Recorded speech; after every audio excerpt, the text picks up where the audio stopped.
Hey everybody, it's Marcy from Texas, here to do another Facebook Live. This time I'm going to highlight the essential oil Cypress.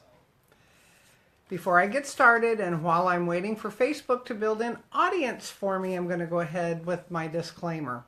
Any information presented is not meant to diagnose, prescribe, cure, or prevent any illness or disease. Neither are the products mentioned here meant to do the same. This presentation is strictly for information and educational purposes and is not medical advice. Please seek a qualified healthcare professional of your choice when making health choices for yourself or your family, your pets included. So, hi Erica. Thanks for watching. I actually was communicating with a friend earlier today, and he brought to my understanding that there's a question about why I read that disclaimer before I talk about an essential oil. The reason for that is because I do promote Young Living essential oil. See, this one is Cypress, and by the way, the reason it's a metallic gold label is because it's part of their Oils of Scripture kit.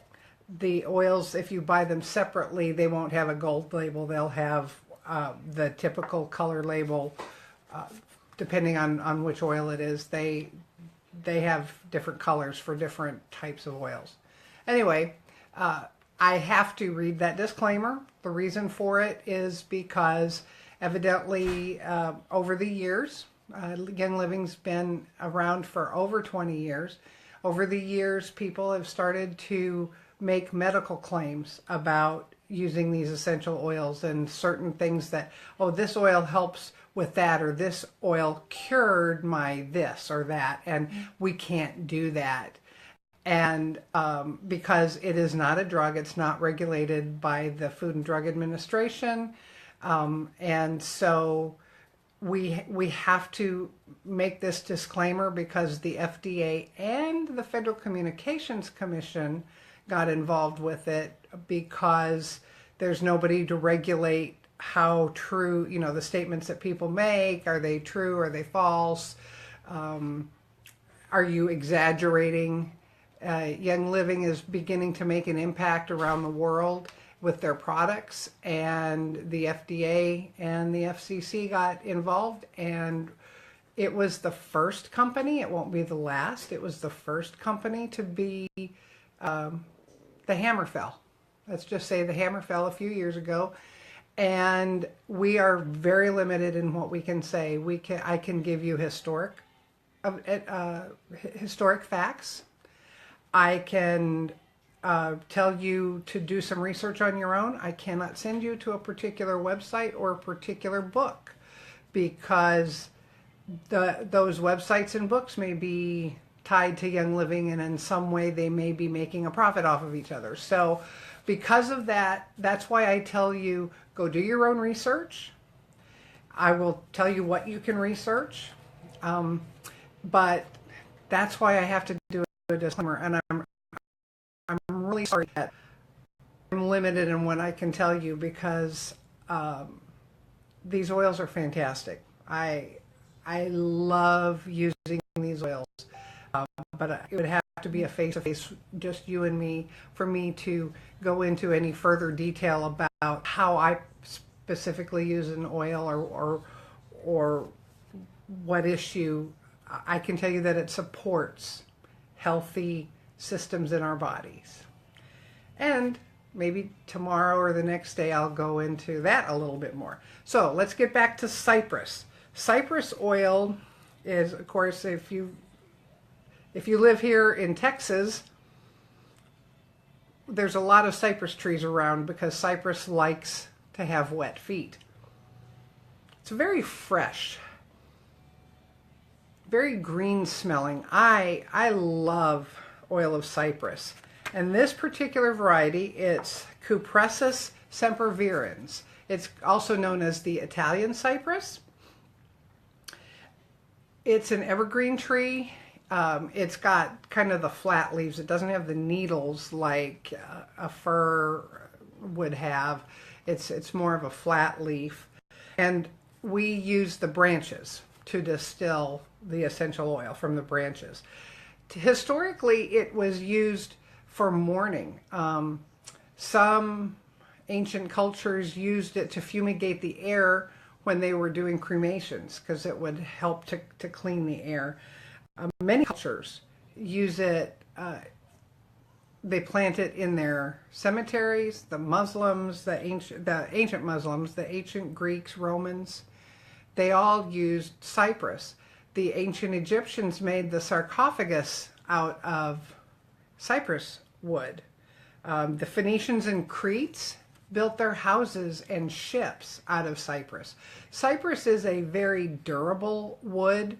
I know my great-grandfather, he built a home in Osceola, Arkansas near the Mississippi River, and he used cypress logs standing upright, buried in the ground as the foundation to the house because cypress is so durable and very, it's not real, termites and things aren't going to attack it too much. It's a pretty dense wood.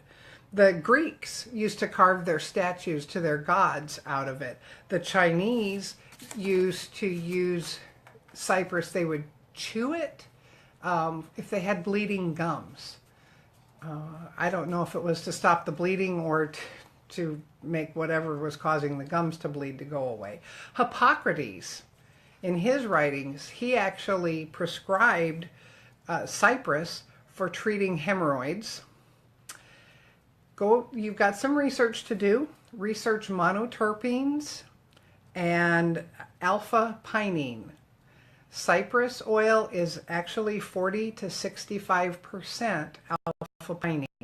So you can do some research, find out what that is and what different websites are saying how it benefits the body. We know that cypress is very supportive of the circulatory system and the respiratory system. It's also supportive of the immune system. So diffuse it. Put it in a diffuser, always a cold air diffuser. You can do it where there's the kind that you put water in and a few drops of the oil and it micro disperses it throughout the air. Never put it in a heated diffuser because heat will actually destroy the properties of the oil. It's got a very stimulating aroma. So if you're studying, we all know pretty much that, I mean, think about your childhood memories. So many of them are tied to aroma and smell. I know that the first time I smelled cabbage cooking as an adult, it took me right back to my grandmother's house.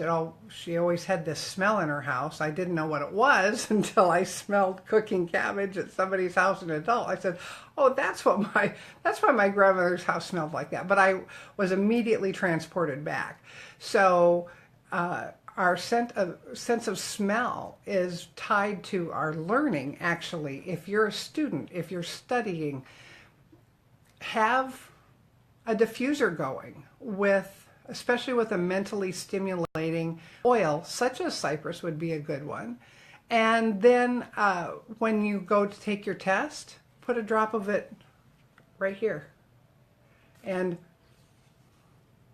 as you're taking your test, continually bring that scent back. It'll help you to bring back what you've studied also. You could add the cypress oil to a little bit, maybe take a tablespoon of olive oil or some kind of a massage oil and add 3 or 4 drops of cypress to it and massage your legs. It is good for the circulatory system. It's really good for a foot and leg massage, especially if you have cold feet. It might help with your toes not being so cold. Think about the durability of cypress. The doors of St. Peter's in Rome are made out of cypress. They're showing no signs of decay or deterioration of any kind, and they're 1,200 years old. So cypress wood and cypress essential oil have uses today and in ancient times. I recommend that you do your research. Again, look up alpha-pinene, look up monoterpenes, find out what they're good for.